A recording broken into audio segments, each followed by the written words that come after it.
edition of Target Score Winnipeg. I'm Joey Slattery, and alongside me is not Taylor Allen. This week we have special guest host Dave Larkins joining the show. Dave, thanks for joining us here. Thank you so much. Happy to add a little bit of age to the podcast today. Gonna grow that demographic of all the old timers. I love it. Reminder, you can follow us on Instagram at Target Score WPG or on YouTube at Target Score Podcast. This is available, of course, in audio form and video form on YouTube as well as Spotify. I just recently found out. So if you have Spotify, you can catch the video portion of that there as well. But happy to have you aboard. It's been a busy week since the last time we were on. Emmanuel Akot no longer with the team. Is Terry Roberts back? If so, there's that American conundrum that continues here with the six Americans. Of course, they had the big win against Saskatchewan and an absolutely devastating loss in Vancouver, where there wasn't really much to take out of that one. And the defending champs are coming into town this week, as well as we're going from the beast of the East to the least of the East this week, with Niagara in town Wednesday and Brampton in town on Friday. But of course, none of it matters. What really matters now is championship weekend, which is just 2 weeks away, less than that now. So yeah, plenty to uncover here. But Dave, before we get into the games and everything else, Emmanuel Akot, I think we start there. He became an integral part. The last two games that he played with Winnipeg against Edmonton and then Calgary, it seemed his role was elevating. For a long time on the broadcast, particularly, we talked about Emmanuel Akot, and if this guy can contribute, right? Like if he can meet that potential, how good could this team be? And it felt like we were right there. I thought, in that Calgary game to myself, this is the game that turns things around, thinking Akot is going to be there because he became that integral number 3 who can guard 1 to 5 and was facilitating. He was scoring. He was in on the last 2 possessions, including setting up Nate Balamu in that game against Calgary. I'm like, he's everywhere. But roster update came out. He is no longer with the team as of right now. He's suspended. South Sudan tried to call him up for the AfroBasket 2025 tournament. Apparently, they didn't follow FIBA eligibility rules, which is a 30-day notice that they are calling up a player from a team. The Winnipeg Seabears disputing it. We've heard from Mike Taylor. I think it was Josh Frey-Sam from the Winnipeg Free Press who asked it post-game before they went out to Vancouver, the post-game against Saskatchewan. And Mike Taylor really made it sound like this is something that's, deeper than basketball at this point in terms of, just we can use them or we can't. This seems like it's something with the team. The team is disputing it formally. So we'll see what comes of that. But I'm going under the impression right now, Dave, that he's not on the team. And I think that's crucial for the Winnipeg Seabears going into championship weekend when you're losing a guy like that, because not only is he a solid 3, he's a Canadian that was playing, 30-ish minutes in a game that was eating up a lot of time and valuable time while he was with the team towards the end, particularly. I mean, is this a team that still has it as they move forward into championship weekend without a guy like Emmanuel Akot? So a couple of points there. And I think one of the things that's struck me, one of the things I've talked about on CWL podcasts that I've done, and it's been talked about in the city quite a bit, is this is a team that has gone through an unprecedented level of roster flux. This is not...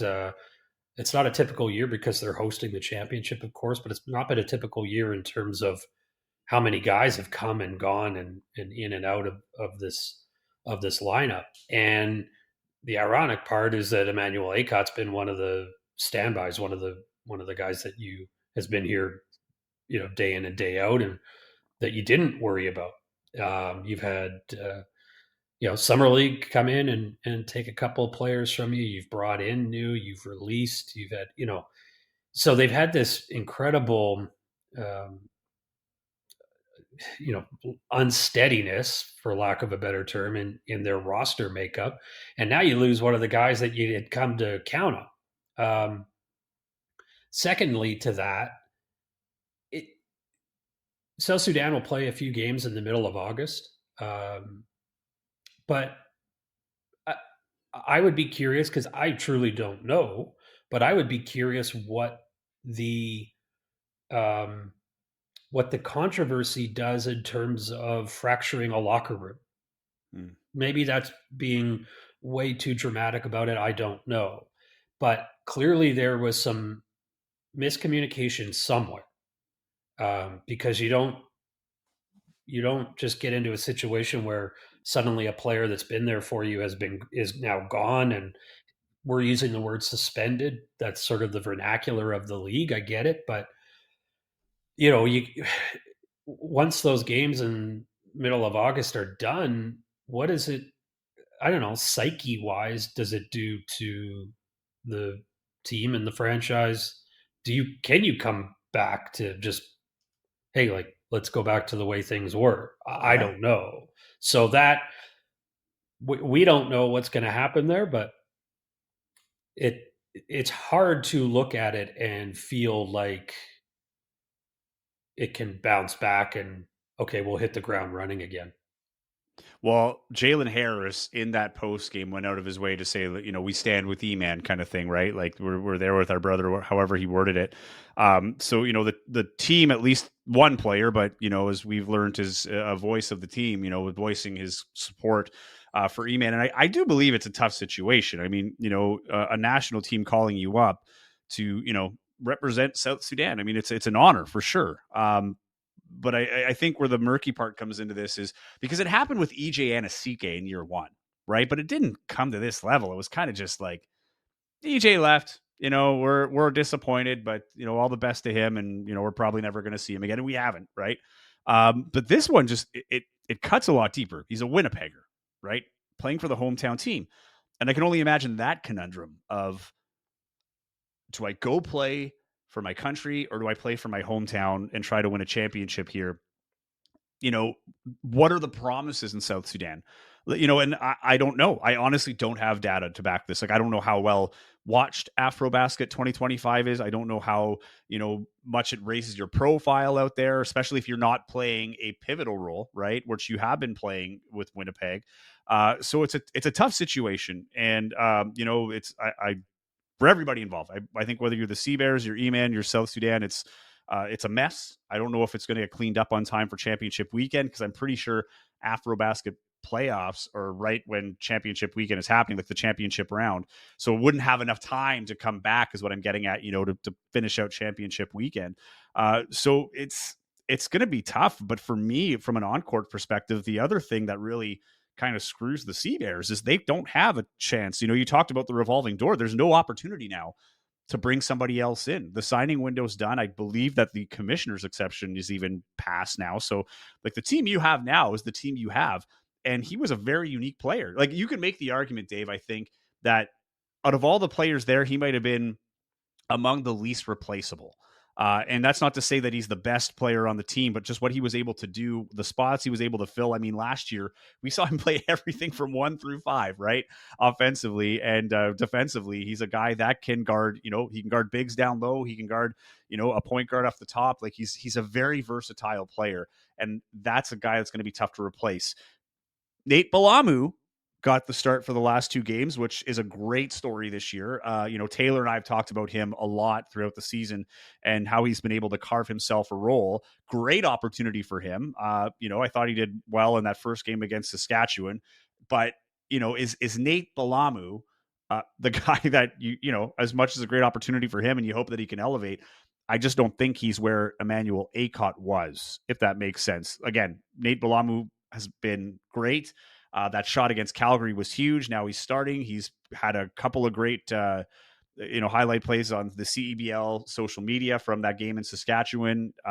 He's a good player and he's going to get better, but he's not Emmanuel Akot. And I think that's a concern going into championship weekend for Winnipeg. Yeah, and I'll just double back real quick. I don't know that you can ever begrudge a player for getting an opportunity to wear the colors when their country calls, and so especially in basketball, those opportunities are very difficult to come by.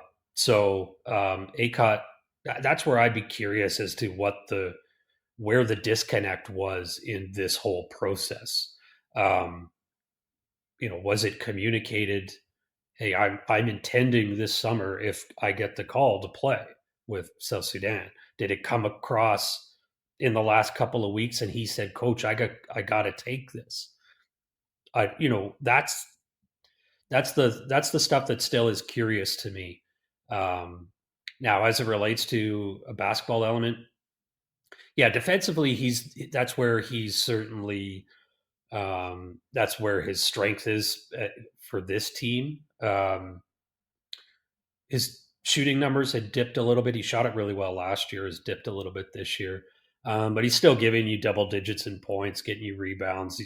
And on a team that hasn't really defended particularly well, and in a team that isn't what I would say is super switchable, he's one of the guys that when teams do run those ball screens, he's the guy that can switch out onto, as you said, guarding a guard, guarding a big.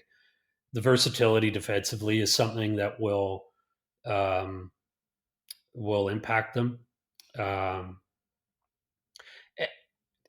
and this is the conundrum that Coach Taylor has faced all year with a bunch of new faces coming in, coming out. Well, now you're back to okay. I got to figure out what my rotations look like now. And you would have thought. I'm sure he thought, hey, by this time, last few games of the season, our roster will be set, and I'll have kind of figured out how all these pieces work together. And then you get this one as a curveball late in the year. Now you're back to okay. Now I got to go back to the drawing board and figure out the minutes and the adjustments in that way. So that to me is it's been going on all year, figuring out the rotations, figuring out the minutes, who slots in where, who's good at what, and now you're doing it, and it's August 5th. You're still doing it.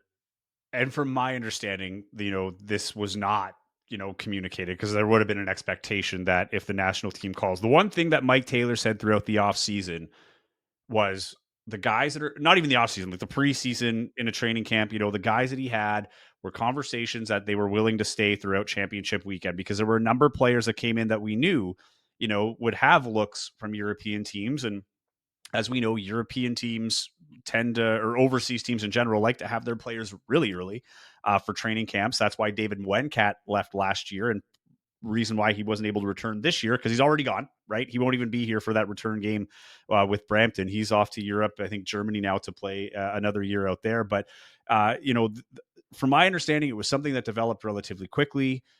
May not have been well communicated, and I think where the issue comes in is exactly what you say: is the conundrum of there's the honor there, but the expectation was he was going to stay.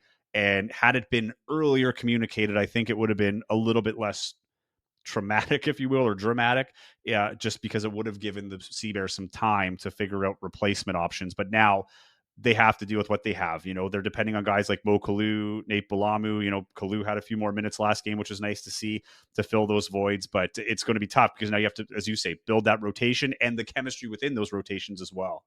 So one thing I'll be curious about too is that Emmanuel Akot, being the homegrown guy that went off to the States and played collegiately and then came home, and like it or not, those are the guys that are always going to be the faces of your franchise, right? I mean, Posthumous obviously was.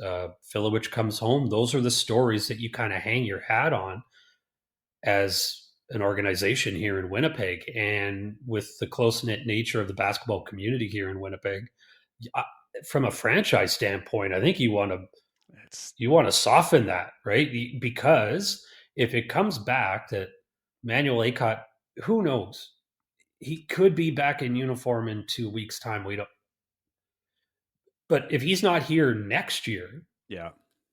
Well, then the voices from the basketball community are like, what's going on with the franchise, right? Because they've already kind of gotten a little bit of well, I mean, if you read the comments, you read the things on social media, which I advise you never to do, but if you do, you're starting to see the community get a little bit questioning and frustrated and antsy. Yeah, antsy's a great word. Yeah, the goodwill can wear off, and if one of your homegrown guys who has produced for you suddenly is, maybe not here in a year's time, then that PR wise can be a hit to the program. 100%. 100%. And the thing is too is I think that's that further frustration, right? Because from the Sea Bear standpoint is now like I imagine the purview of them is like now you put us in this situation, right?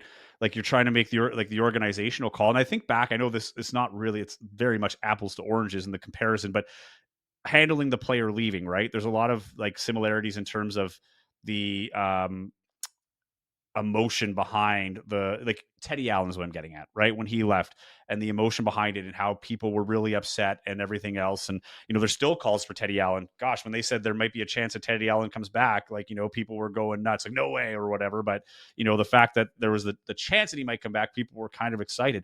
But that's the other part now is like now you have the community aspect of this that didn't exist with Teddy Allen and doesn't exist with most players because you're right. This is a player that has come up like through the system. But I will say, like on the social media, there have also been basketball people kind of backing up the Sea Bears in the sense that, like, regardless of what you think of the people involved, like you take the drama out of the personalities, right? If South Sudan just did the right thing in terms of following the eligibility and giving the 30 days notice, they wouldn't have a leg to stand on in terms of, the dispute and everything else. But I think that's where another issue comes in too, is like we're talking about Emmanuel Akot and the Sea Bears, but part of this does fall on like South Sudan basketball in the timing of this and not being clear with their intentions for a very good player. And I think that's where, like, you're right, because the goodwill can wear off. I think the Sea Bears are very active within the community. I don't think, here's the thing, I think people will be a little upset about it. Maybe they'll have their opinions about mistreatment, but basketball has gotten better since the Sea Bears have arrived. I don't think, basketball programs across the city be like, I'm out, like this, you mistreated this one player. And you got to think too, I imagine within a year or two, Simon Hildebrandt's back once he's done his collegiate career. Like, there's Winnipeggers that are going to be coming through and coming up that I think you'll always see a couple of Winnipeggers here and there. This one is just tough. It was unexpected. And I think that's the other part. No one saw it coming. So therefore, we're all kind of just, what's going on, man? Emmanuel Akot didn't seem like a guy that gave any kind of trouble within the team, right? He seemed pretty like even keeled, low key, and now suddenly he's become the lightning rod of adversity for this team. So I think everybody's just kind of figuring out a little bit of overreaction. I'd like to see how it's settled. What happens with this dispute, right? Then what happens to Akot? But from the sounds of it, there has to be some reparation for the relationship between Emmanuel Akot and the Sea Bears, as the, like, not Mike Taylor. I'm talking about like the organization, David Asper, the front office. Like there's something there that has irked the team to the point where, as it stands, it'd be tough to see him coming back, but never say never with this team. But I think there's going to be some reparation that has to happen for the relationship in order for him to be back here as a Sea Bear. Yeah, and on one final thing, if I may, just the way it was spun by the team, I think put him at the center of it. Yeah. In terms of, hey, don't blame us. We're suspending him, right? And again, that's the parlance of the league.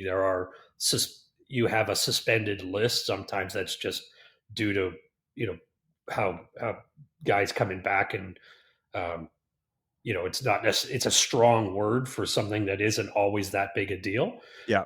But that's the word, and I think the way that they released it, the way they spun it, put him in the crosshairs of it, and makes him out to be, if it really was South Sudan that, hey, you guys bumbled this, then I think you should be putting the onus more on them than your own guy. Yeah, and the other thing too, there's been no statement from Emmanuel Akot or his agent, right? There's been nothing. So, I mean, when Teddy went, there's statements coming from his agent and things like that, right? There was a bit of a dispute there, but right now we haven't heard anything. It's a developing story, and hopefully by the time we're back next week, we've got some answers on that. But it's unfortunate at the end of the day. I feel bad for Emmanuel Akot, who's trying to go out, follow his dream. It's a tough spot for the Sea Bears, and because of his Winnipeg connections and roots, it just makes it that much more difficult. But we'll wait and see how this all pans out. Terry Roberts back? I don't know, right? This has been an issue now with Terry Roberts. He has not reported back since he was at Summer League with the Brooklyn Nets. It's initially we were under the impression with the addition of Jaron Cumberland that he was going to be cut. Then the deadline came and went, and he's still on the list. He remained suspended. while the Sea Bears were on the road, he arrived in Winnipeg. So missing another game, but appears to be back in Winnipeg. So I'm under the impression he's coming back. I think that was part of the plan, was since they've been able to have conversations. I think the plan is to have Terry Roberts back. I don't know if someone else leaves, but I imagine that might be a factor as well, as someone leaving where they can use him again. But if he's not, Dave, Terry Roberts back gives you 6 Americans. There have been 8 Americans on this roster so far this year. Solomon Young was released and went back to the U.S. Tevian Jones was released, but he went over to Saskatchewan, right? A guy who wanted to stay here for the season and is showing that, but finishing it out with Saskatchewan, where there's no playoffs on the line there. But you still have 6. Only 4 can be dressed on a game day 12-man roster. So you went from having one tough conversation for a healthy scratch simply because you're American to now 2. It's like a weird good problem to have, because all the Americans that they have right now are very, very good. But Terry Roberts and Will Richardson to me seem one and the same. Sure, maybe you can play them together and kind of have that dual, even with Jalen Harris, where you've got multiple ball handlers on the floor. But at the end of the day, it's going to take a spot away from somebody else. Roberts hasn't been here for a while. What do you think of the move if he is back? The first thing I always think about with these types of things is the on-court thing and the sharing the ball. Again, that comes down to coach having to figure out how do we put all these pieces. You and I were talking off air, and I said they got a lot of guys that could score the ball. So offensively, that really shouldn't be their problem.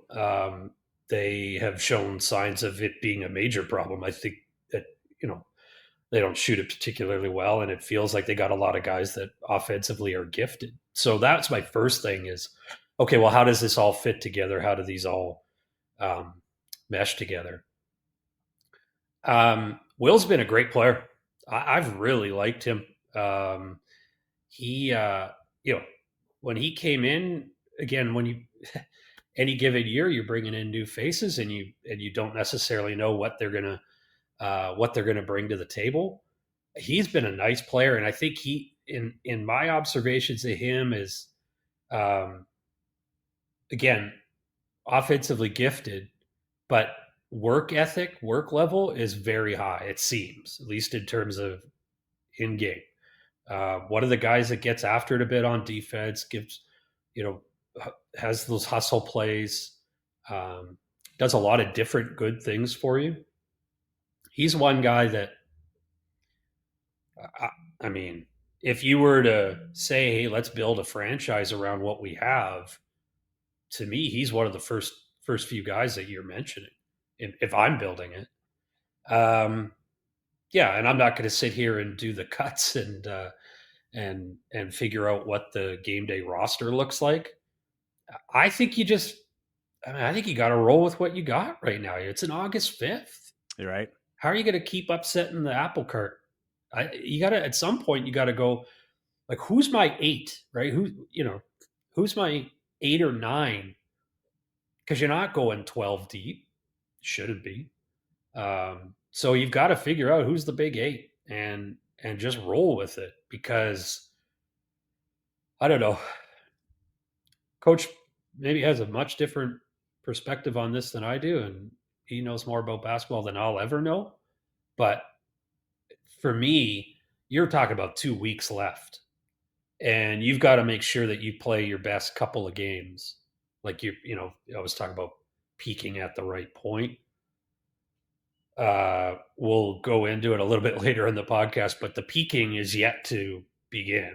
And so I don't think you can mess with, I don't know, how much longer can you tinker, I guess is the question I have. Well, for me, earlier you brought up with the Emmanuel Akot thing, the locker room, right? And how these things affect, and even with Terry Roberts, like coming back, that locker room chemistry, like there's a whole other storyline here. There's 6 players that are in a whole different predicament from the rest of the team, right? There's that internal competition and is it a competition? Like, are they really competing for it? Or does it come down to the situation? Like, you could be playing your best basketball, but hey, we're playing, I don't know, Niagara, who's guard heavy. So you know what? We're going to have to sit a big so we can bring in, Terry and have a guard heavy roster or game day roster. So for me, we're like the concern would be is call it egos or insecurities. At the end of the day, you've got pro basketball players that are coming here for a chance to win a championship. And I think everybody's okay with it now, right? Will Richardson sat the last 2 games. He had to rest his groin anyway, right? I think under any other circumstance, that guy's playing, but it's an easy out to give Jaron Cumberland. You have to play 3 games before you're playoff eligible. Now he's got that under his belt, right? So you're opening up your options. But for me, it's when it comes down to the game, what is it, August 22nd, the conference final. And you have to go to a player and say, listen, thanks for the ride, especially if it's someone like a Jalen Williams who's been here from the start. And you're saying, hey, man, thanks for the ride, but you're sitting out this game. And I'm not sure if you're going to play next game if we win. So to me, I think we're like the concern with this is beyond what happens on the court is just, do you have the sour apple where now you've got that person that could be bringing the energy down simply because they got cut and they don't think they should be and probably shouldn't have been if it weren't for this rule, right? So for me, I'm looking at it as how is this going to affect, the chemistry of the team in terms of how things are looking behind the scenes in the locker rooms. Like, is there going to be that one guy moping? Now everybody's like trying to bring him up when he's not even part of the game, right? Like there's always one guy moping, right? I mean, there is, but that's the challenge of coaching at a lot of levels, obviously, but at the professional level. And even though this isn't the NBA, you're still dealing with it. You got guys that have played their entire lives thinking that the NBA is one day there for them, and for some it will be. But like you've got pro egos, and so you've got to find a way to balance all that. And I know I wouldn't be good at it, but that's the juggling act. You're right, and egos are always part of it. This team has dealt with it over 3 seasons, right? Various personalities in the locker room that have had positive and negative effects. And so sorry, that's me butting in on your point, but that's to me where eventually you've got to just go, hey, this is what we're doing, and we got 2 weeks to go. Everybody strap in and be on board for it. I initially thought Terry Roberts not coming back might have been the blessing in disguise, right? Because just to revisit, Will Richardson, Trayvon Scott came in as replacements essentially for Jalen Williams and Terry Roberts, who went off to Summer League. The idea was they were both going to be welcome back, and the expectation that Terry Roberts was going to be there took some extra time because if you remember, by the time it was done, it was Jalen Williams who flew from, I believe, Dallas to Montreal for that game. Right, he got there the day of the game, met them at the gym, and was ready to play. Where Terry Roberts took the weekend, he was expected to be there. I remember we went to practice and on the Monday, and he just wasn't there, and he never showed up. So we were all under the assumption, okay, he's probably going to get released or just not coming back. And now suddenly he is. And Will Richardson, to your point, has been playing unreal. So is Trayvon Scott. What a gift that guy's been, right? Like, this guy checks all the boxes for me. Taylor Allen loves him, right? Taylor Allen thinks this is probably the best, most underrated player on the Sea Bears because he does a little bit of everything. And even when he's not scoring the ball, I remember that first game at home, 0 for 5 or 0 for 6, whatever he was from the field, but he hauled down 6 offensive boards in the first half and had 10 rebounds total. Like, he's got that workhorse mentality. And I've talked about this in the past. I won't get too much into it, but he's got that playoff grit type of game that I think helps out. He's got a good character, he's charismatic, but he also works hard. Dude that kind of, as much as he's a character, he leads by example, right? I don't think he's a rah-rah guy in the room, but like you can follow his example. So it's going to be interesting. I think essentially what Mike Taylor has to figure out is what do you need come that conference final? Who is my opponent? Is it Edmonton? Is it Calgary? Is it Vancouver? Because those are the 3 that it's going to be. And then you're going to look at it. What do I need more of in this case? Do I need the depth at guard? Do I need the depth at forward? Right. So basically, am I sitting a Jalen Williams out with, maybe it is with Trayvon Scott? I don't know. Or am I going 1-1 and who's going to be the one out? Do I need a Terry Roberts and a Will Richardson?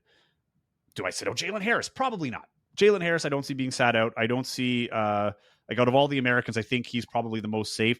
I wouldn't have thought Will Richardson got sat out, but now that you've got Terry Roberts, I guess it comes down to gut check time at that point. But basically, the figuring out here is what if I come down to a dire situation in late in the game, who do I want on the floor based on my opponent? And I think that's going to be the key for these next few games for Winnipeg, not only with the Americans, everybody in general, but the Americans particularly, because you have to scratch someone who would not normally be scratched if it weren't for the Canadian rule.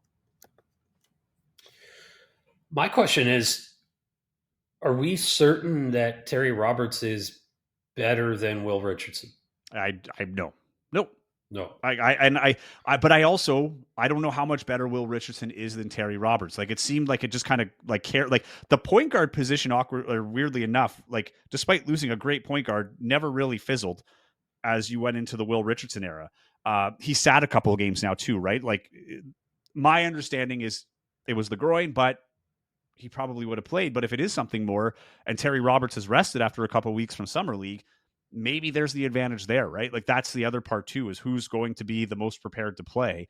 And how is this going to affect it? Like if you have that internal competition where now they're both in practice, is Will Richardson going to be taking that as another element mentally, right? Like another hurdle where that might affect his game or vice versa, where maybe he excels. Now I've got someone on my tail. I got to earn my spot. Maybe there's another level to Will Richardson we don't know, but maybe there's one to Terry Roberts. But you're right. I don't think I can make the argument today that Terry Roberts is better than Will Richardson. And I same the other way. Like I think Will Richardson's played really well. I haven't seen as much of him as I've seen of Terry Roberts before at the first half of the season, but it makes for a very juicy storyline going into Canada or championship weekend.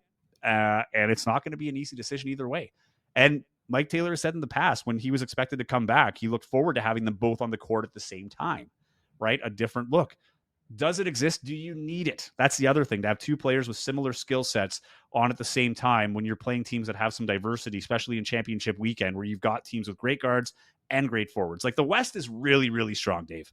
It is really strong. And I don't know if you can go with like hey, we're going to attack Calgary with all guards. We're going to take care of Gilliard and Jameer Nelson Jr., and we're just going to let Chateau and Greg Brown go at it or whatever the case may be. So that's where I look at it. It's like, what if Simi Chateau goes down, right? You got Jordy Chimanga, sure, right? But you've got, if you need to put Mo Kalu at the 5, it'd be nice to have Jalen and Trayvon Scott at the 4, right? And be able to put a bigger 3 out there and move Trayvon over to the 3, maybe. Who knows? But that's the issue. There's so many looks at this team and guys that can play different positions that I don't think there's a clear-cut answer. And I think that's going to be the hard part, where even going into that championship weekend game, that there's still going to be some uncertainty behind the decision, whoever has to sit. Yeah, no doubt. I'm curious as to what it's going to look like in the next 3 games certainly, and then when championship weekend rolls around.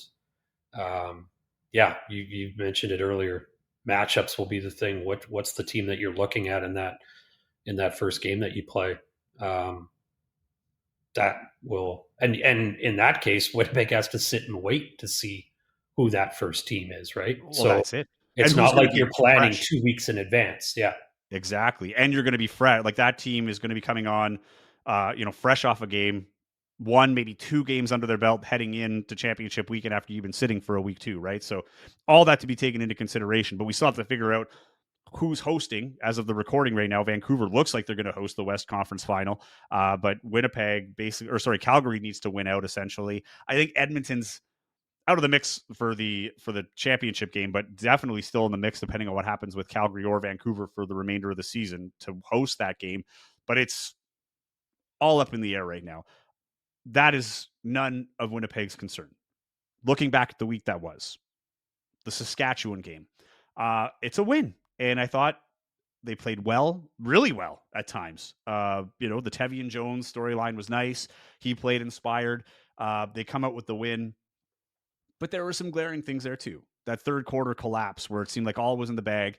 And, they talked about the urgency. I was doing the sidelines for that game. And, they talked about the urgency and having to come out right away in the third quarter. And they really didn't. They fell behind after leading by as much as like 17 or whatever it was. They do come back and win. Like I always come back to the argument of you still won. You found a way to win even when it wasn't looking good. But you can't just ignore that third quarter. What did you like most about that Saskatchewan game? What is your biggest concern seeing that game, and one that they won, but maybe if they're not playing Saskatchewan, could have come back to bite them a little harder? Um, well, I think on one hand, this is a team that hasn't shown a ton of resiliency when things get down.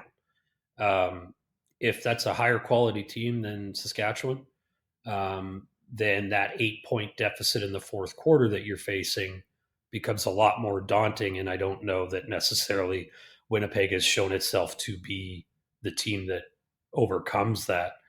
Um, but in saying that, they still did it, and you've got to be full marks, give them full marks for being able to come back and eventually win that game. I mean, to me, the thing that's concerning, and it's been concerning since day one, is defensively. They're so inconsistent. I think they've got some good defensive ball players, but as a team, it looks like they're. I mean, they're inconsistent, and it looks like they're out of sorts most often. Transition defense. Um, I'd like to see some more in depth analytics on that, but I don't think it would look good for the Sea Bears. And then in their half court defense, how they guard pick and rolls, how they get beat on back cuts quite a bit. Like their half court defense isn't very good, and those are the things that concern me. And I think that's what's one of the things that's really kept them from being a plus 500 team in this league. There are a lot of games that they lose, but they lose because they can't get stops when they need them. So um, that game is a bit of uh, a glimpse, a portrait of this team all in one, right? The good and the bad. And yeah, you take the win, you move on, and then of course what happens? A couple days later was really ugly. So yeah, it's the inconsistency for me that's concerning. Fans keep saying, "Hey, all we got to do is we just got to be good in the last couple games. We just got to find the." Well, what indication do you have that's going to just happen? I think we've got a lot of evidence that the up and down of this team makes it so that you wouldn't have faith that we're the Sea Bears. We just need to get a couple. Yeah. Okay, so those two games, the Saskatchewan game, a microcosm, and then the Vancouver game is like that's actually a bit more of a reality check of where you actually are. 100%. You look at like that first game, the thing I liked about their game was just the ball moving around. They had like 26 assists, whatever it was. But, even defensively, like they gave up double digit points to every one of the starters on Saskatchewan, right? And they had a short bench as it was. But, Tevian Jones went off for, 20 points, 24 points from Bowden. 17 points from Bandu. Like a lot of guys were getting their touches and their looks, and a lot of that in the third quarter, which allowed them to come back. Flip side to Vancouver. Now, to me, the Saskatchewan thing that was nice about it is they finally got that monkey off their back in terms of they won the home game, right? They hadn't won since June 15th, which is also against Saskatchewan. Problem is they have to beat teams that are not Saskatchewan at home, right? You go to Vancouver. And Vancouver, one of the things that Mike Taylor called it was a measuring stick, right? Like where are they on the season? And if that's the case, they are very far back. So further to your point, there's only 3 games left. They lost by 32 points. And Vancouver basically exploited everything that Winnipeg's been trying to work on. 24 points off turnovers, 27 points on the fast break. They had 50 points in the paint, where we talk about like Simi Shatu and Jordy Chimunga and all the bigs that we have, Trayvon Scott. Like, the points in the paint should be an area where Winnipeg is strong. But, Mitch Creek, Tyrese Samuel, unreal talents, and they, even though they've lost some players like Corey Davis Jr. is gone, they still managed to beat Winnipeg by 32, right? So if they are to win that game in the conference final, whether it be Calgary or Edmonton, and they play Winnipeg, right now they're probably thinking, okay, here's our chance to go back and probably have a repeat of last year's final of Niagara and Vancouver. But I just like that game. it's hard to manufacture the urgency. I get that, right? There is none. You're going to be in the playoffs. But you gave Vancouver in the last chance that you're going to see them before you might play them in the conference final a lot of confidence going in, a lot of confidence in themselves. They want some big games now as well, and pretty much poised to close this thing out at the top of the West. But if that's your measuring stick, there's a lot of work to be done. And how do you stop a Mitch Creek and Tyree Samuel? Samuel's a guy who could very well be the MVP. He's going to be up there for most outstanding Canadian, along with Simi Chateau. But I look at that game and how they came out of that one. It's hard to remain optimistic based on what you said. Are there indications they're going to pull it together? They've beaten Vancouver in Vancouver before, just a few weeks back, and now you go back and lose by 32. Like that's a tough one to swallow. Now again, it's on the road and that's fine, but this is a team that you're going to play, and now not only do you have to win at home, you have to beat a team that just likely, I shouldn't say you likely have to beat a team that just smacked you so close to the playoffs that, it's still going to be fresh in your mouth. Quick sidebar: Mitch Creek's the best player in the league to me. I mean, agreed. I don't is. I don't think anybody would disagree with you. Yeah, that guy is. Every time I watch him, I'm impressed with what he brings, and well done by that franchise to secure him for the last season and a half. Vancouver shot something like 46% from three in that game. Again, another red flag. I mean, you're giving up that because Winnipeg didn't shoot it terribly in that game. Certainly, they've had some days where they didn't shoot it well at all. Well, they've been the worst at field goal and 3-point percentage all year. So you're right. Yeah. Right. And so when they shoot, I don't know, 32, 33%, I think it was, you actually kind of, I mean, that's not a great number, but you kind of almost take that as a positive because of how shaky that area has been. So they actually shoot it not badly, but then still get bombed by 30. And I think one of the things that, going back to the point I made earlier about resiliency, they're down, what was it, 9 after 1. So on the road against that team, that's going into the second quarter. That's got to be hey, fellas, we got to get out a quick little run in this second quarter because you can't let that lead get gapped anymore, not against those guys. And, well, what do? They lose the second quarter 27-10. So those are the things that, it feels like sometimes they just fold. And, that's an abstract term overall. I mean, it's not like guys just stopped playing. It's not like guys gave up. But the reality is what you see on the court is you're down 9, and instead of bouncing back, the result is a 27-10, and then you're down by 30-something or 20-something at half. And for all intents and purposes, that game is over at that point. Yeah.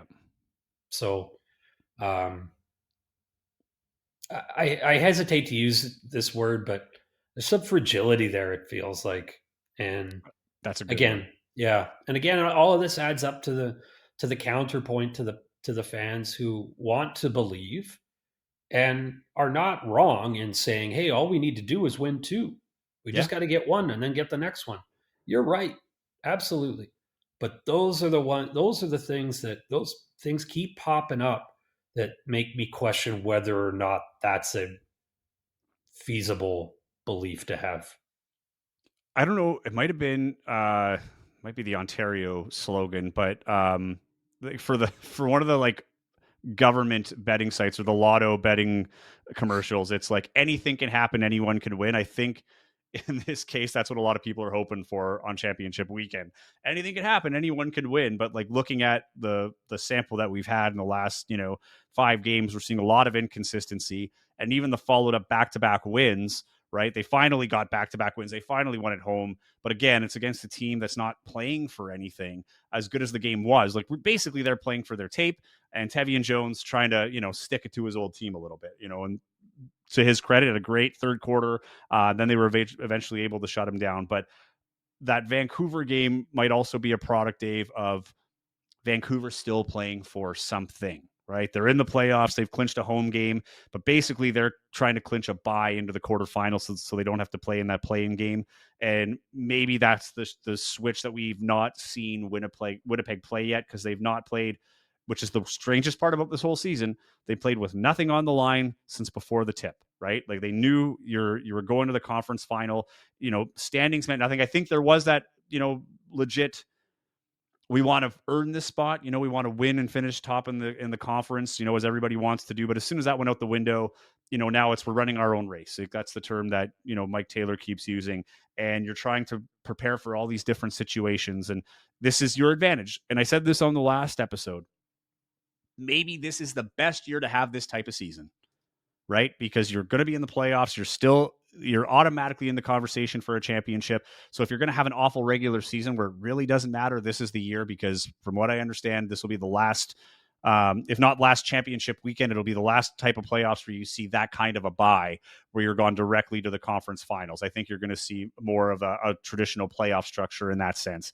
So maybe this is the year. And if they win, all is forgiven, right? But as you say, the sample size doesn't make us feel like we're doing, or I shouldn't say that the sample size does not look like the Sea Bears are in a position right now that they're going to go on a run to finish the season and win championship weekend. Now there's 3 games left on the schedule, right? You've got Niagara, who's also clinched the bye. They're playing for nothing in that sense, but there is something on the line. We'll get to that in a second. Then you've got Brampton, who has not been anything all year and has lost their key players. So David Wencat being the big one, I think people were looking forward to. He's not going to be there.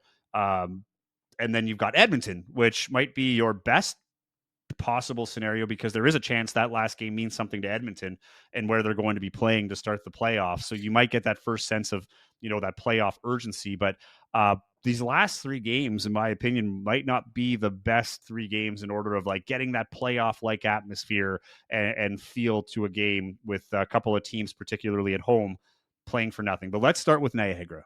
What are you expecting from this game? Because it is interesting. Niagara will be back for a bye. This is their one and only chance to kind of get used to the stadium, know what they're in for a little bit. But again, what are you playing for outside of that? Well, I mean, I think from Winnipeg's standpoint, you got 3 opportunities here to continue to try to get better. And if you could stack 3 wins, well, then all of a sudden you're a 12-12 team. Yeah. And that looks way different than 9-15 or 10-14 or whatever it may be. Because I'm always the ray of positivity around people that know me well. Sunshine, as they call you. I'm gonna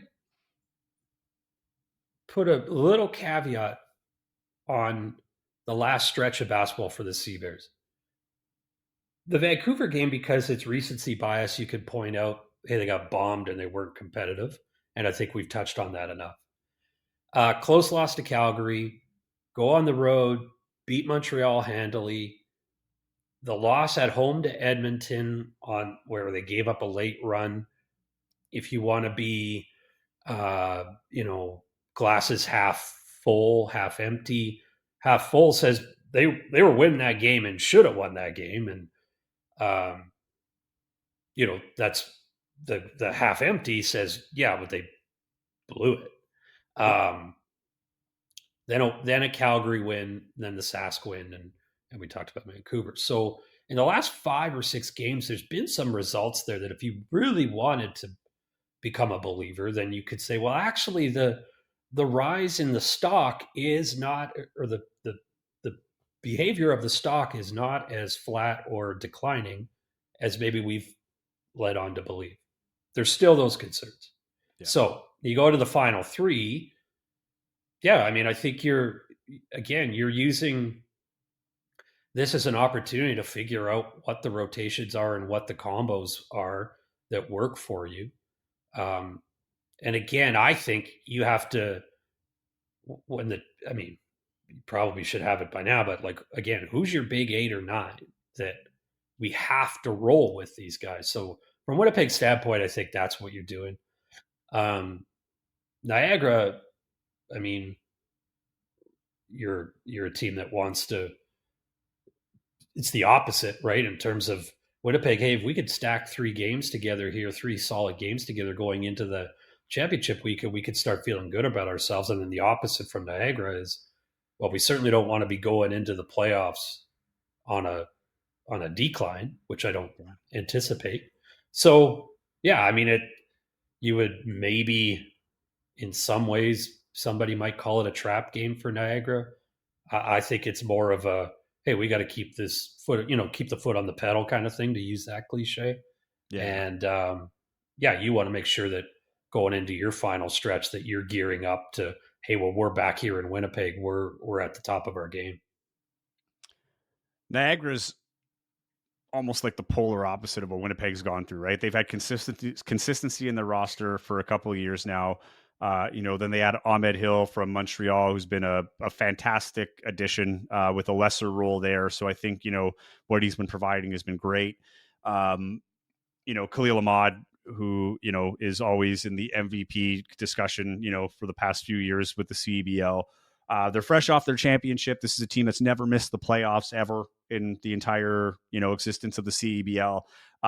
They're not banking too much on this game, I don't think. Now, where I do find this game to be interesting, though, is how the coaches approach this, right? Is Vic Razzo going to look at this? Okay, this is a potential opponent, right? Because you look at the East, if Niagara loses that conference final, it will be, much like really, I think on the West side, maybe less so on the West side, but like everybody's expecting Niagara to come out of the East. They've been dominant in the East. It's Ottawa and Scarborough that are battling out for that second spot.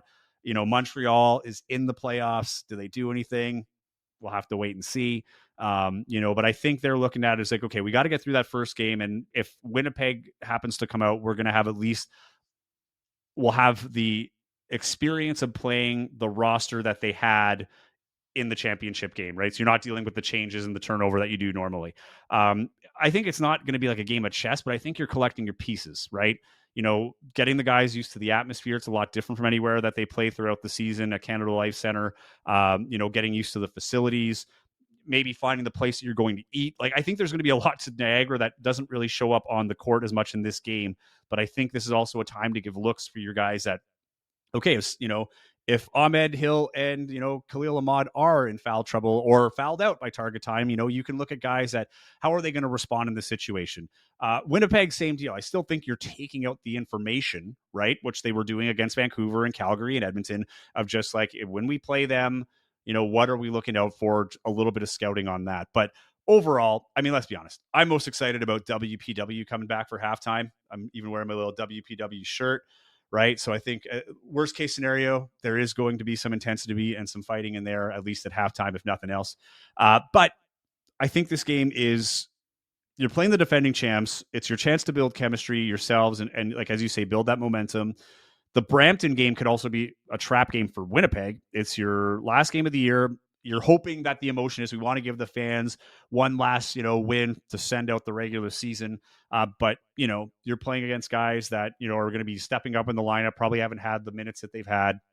They're just trying to finish out the season and get out of Dodge if you're Brampton. And then you go to Edmonton. And I think that's the big one. To me, we won't touch on the Brampton game. I don't think there's much to touch on other than the fact that it'll be the Battle of the Aspers. With David Asper's brother Leonard owning the Brampton Patchers. But, that's just a fun story. I don't think it has any impact on the game.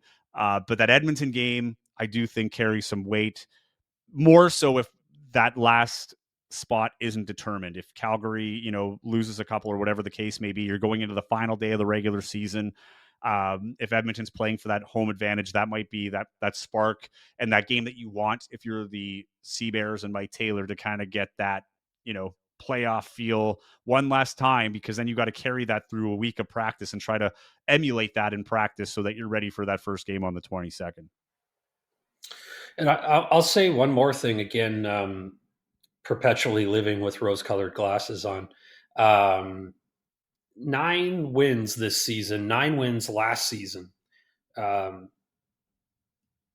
Granted, of course, the schedule now longer than it was in previous years. But had the season ended with that Saskatchewan win, as it would have in 2024, they would have had an identical record to last year. So I'll ask you, out of a 24 game season, what would have been the number that you would have thought would be acceptable for Winnipeg fans to aspire to in terms of a win total for 2025? Like I thought they'd get to 14, 15 at the start of the season. I can't remember what my prediction was exactly, but I was Captain Optimism, thinking like this is going to be a team on paper looks good, moving away from that, the ISO ball, but then it came back for a bit, whatever else. I think 500 is good. I like honestly, like in the division that you're playing in, hosting, the championship weekend, having the turnover you did. If you finish 500, as you said, I think that's a lot better. You look back at the first 20 games, like a game against Saskatchewan, they finished one game better than all the other host teams in the past, right? So technically they had the best winning record of all the host teams, though those guys didn't win. Like I'm talking Ottawa, Vancouver, and Montreal.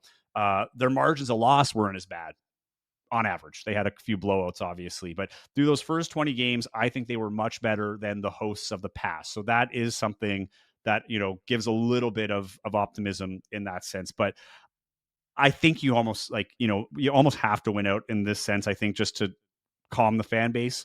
A 500 is better than under 500, and it kind of gets you a step further than last year, right? It's weird this season too, because I know a lot of players hate the extended season and are not a fan of it, because now they have to make those hard decisions or they have to go back, whatever it is, to their teams. So the other thing with the turnover is, how does the turnover affect the end of the season? Like when you look at the rosters, and we won't know until they come out on game day, like who's there and who's not, right? So that's the other impact with that. But I think if you can go through with the team that you have, knowing that other teams are going to lose players, I think 12 and 12 is a good record in this situation.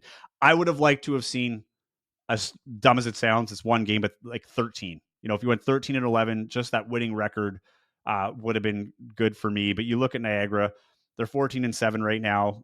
I'm sure they'll tack on a few more wins throughout to end the season. But I mean, they've lost 2 in a row against teams that are battling underneath them, right? They lost to Saskatchewan last game and Ottawa before that.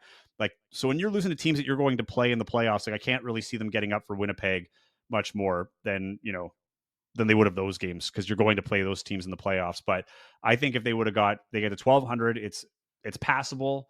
13 would have been acceptable, but I think this was a team that 14, 15 wins with the team they have on paper. I think that should have happened, but obviously they've had issues that they were not able to attain that. I'd push back a little bit on that, and I wasn't welcome on the season opening podcast. So, but no, so I never heard the 14 wins. But with only 3 guys returning, you really had a stacked deck to try to figure it out quickly, and they didn't really. But we won't dwell on the past. I'd say if you come out of this stretch 2-1, the complexion of the conversation around the season changes, I think, quite a bit. Now you talk about, 11 and 13 in this league is not something to spit on. If you're in the East, that's the playoffs, like regardless, right? Sure. And clearly there's at least 2 elite teams in Vancouver and Niagara, and you'd probably have to throw Calgary in there too, for sure. But anyway, to the final 3 games, maybe you do get to 500. Maybe you do shock the world and beat Niagara here, and then go on the road and win a tough one. Anyway, I think the conversation could change. They have the opportunity to change the conversation in a lot of ways. Change the tune and the perception around what this season is in these final 3 games, which is quite remarkable because we just spent the past 58 minutes talking about how bad everything is. So, that's a pretty good opportunity, and especially that one against Edmonton. Yeah, you know what? That one can really be a litmus, if you will, for the final stretch of the season and figuring out who you are when championship weekend comes around. Because man, if you go into Edmonton and you get one there against, listen, they're a good team. They started slow, and obviously they're a solid team, maybe the best team in the league in the last month. Yeah. So Yeah, I mean, I think there's opportunity there for them to change the tune. Um, but again, um, we haven't seen a lot of evidence that's forthcoming. I'll say this as my closing thought to that is there is a lot of recency bias in this league just because it's such a short season and you can invest a lot more. Kind of feels like football in that sense, right? When you only have 24 games, you can put a magnifying glass under each one and where it costs you. If they win 3, you're right. They can totally change the narrative on the season going into championship weekend. I mean, overall, I think we're still going to be talking about how much of a struggle this season was, but it's not only winning the 3, Dave. To me, it's how they win the 3, right? Like I'm looking at especially the ones against Brampton. Are you letting them get back in the third? Is it going to be an entertaining game when you should have blown them out by 30? There's been no blowouts for Winnipeg this year. They've been blown out a couple of times, but they've been in relatively tight games going into target time or letting big leads go in target time. So what I'm looking for is, are you able to establish your game? Are you moving the ball around as you want to? Are you able to close teams out and not have to let them creep back in and depend on, some heroics and target time to win that game? And for the teams, like especially with Edmonton, if you are in a situation where you do fall behind, that resiliency. The resiliency, I think, being the biggest one. But for me, I'm really looking at the resiliency part when it comes to Edmonton and maybe Niagara, depending on how they're going to approach this game. But it's not just winning the 3, it's how they win the 3. And even if there's a loss in there, what contributed to the loss. But if you have 3 strong games and you go 2-1 or 3-0 and you controlled the game and you played your tempo and you were able to attack defenses and stop key guys on other teams, then you're looking at, okay, maybe this is a team that can make a run in championship weekend. But I guess a simple 3-0 and you just snuck by 3 games, I don't know if I put much stock into that either, because championship weekend, it's not about momentum anymore. It's one and done. So if you don't win that conference final game, the season's over. And even if you win that conference final, then you got to go into another conversation that we haven't even entertained because we're not sure they're going to get through the conference final, right? So whereas like Niagara, for instance, you'd be looking at it, it's like, okay, or even Vancouver, whoever gets through it, probably be like, okay, once you get through Winnipeg, who are we playing in the finals? And I don't think Winnipeg or even their fans have an inkling of looking past that. Like it's very much championship weekend and that conference final. Yeah, I think you look at you toss the Vancouver game out here. The last 6-7 games, Winnipeg's defensive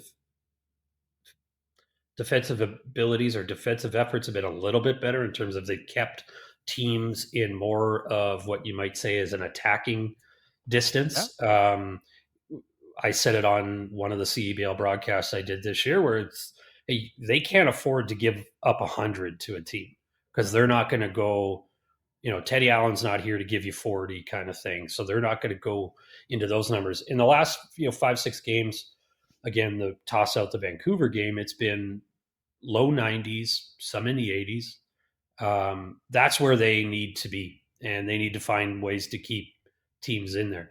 Even that game where they lost to Calgary a couple of weeks ago here at home, I thought they played pretty well. Yeah, that game was one of a their better well-played games. Yep. Yeah. So, yeah, I mean, and I think there's got to be guys that we'll find out how much dudes care. Right? I think there's some guys that got to figure, do you have to earn a spot, earn your minutes, and find out how much like actually is this just a summer gig, or are you really digging in and hey fellas, we got 3 games left and then a championship weekend, like let's go. Right? That's kind of I want to see if there's that mentality too among this roster. I think there's a few, but there's some that I'm not as certain about. I think when the playoffs come, that's where you see that, right? I think like at the end of the day, the competitive nature is a championship on the line, right? Regardless of where it is. So you're right. I hope that comes out, but does it come out in the regular season? And you can't just depend to suddenly turn on a switch that wasn't there, in the conference semifinal. Totally get that. To your point about the efficiency on defense, I agree. But the problem is you can't take out that Vancouver game because that is a team that you're likely going to play and is one of the few games left, like meaningful games left before championship weekend. And to that point, can't throw away the Calgary games either. Like they held Calgary, who averages 95 points a game, to 78 points. and that's an explosive team. And that was a really good game. But again, those are games before Emmanuel Akot left. They're kind of bring it all back full circle, right? And losing that is just a whole other hole you have to fill from a rotation standpoint on top of the American conundrum.